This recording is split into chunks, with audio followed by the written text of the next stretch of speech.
సిద్దిపేటకి స్వాగతం.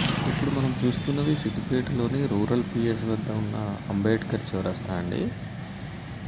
ఇక్కడ ఆంజనేయ స్వామి విగ్రహం సిద్దిపేట పట్టణానికే తలమానికంగా పడమర వైపున ఉందండి.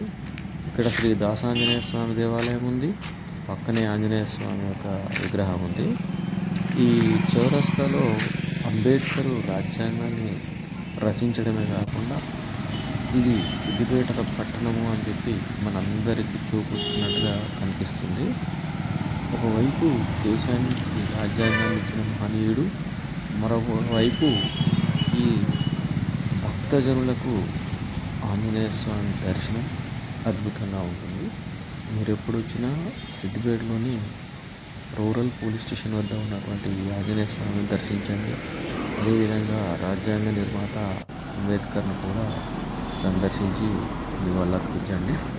ఇది సిద్దిపేట నుంచి ఒక 3 కిలోమీటర్ల దూరంలో ఉంటుంది. అంటే సిద్దిపేట టు రామాయణపేట, మేదక్, సంగారెడ్డి, జోగిపేట రోడ్ అండి ఇది.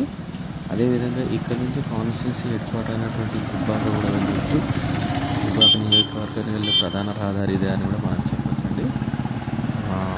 దీంతో పాటు చౌరస్తా నుంచి కోమటి చెరువు వైపు, మెడికల్ కాలేజీ వైపు వెళ్ళొచ్చు. తర్వాత Ensanpally and bypass Hyderabad road వైపు కూడా వెళ్ళొచ్చు. ఇంకొక వైపు ఇటు కామారెడ్డి వైపు వెళ్ళేటువంటి నాగదేవత టెంపుల్ రోడ్డు, ముస్తాబాద్ రోడ్డు కూడా ఇటువైపే ఉంటుంది. చిన్న కోడూరు రోడ్డు కూడా ఇటువైపే ఉంటుంది. అట్లా ఈ 4 చౌరస్తాలు ఉన్నటువంటి బైపాస్ రోడ్ అండి ఇది. Thank you. Visit all.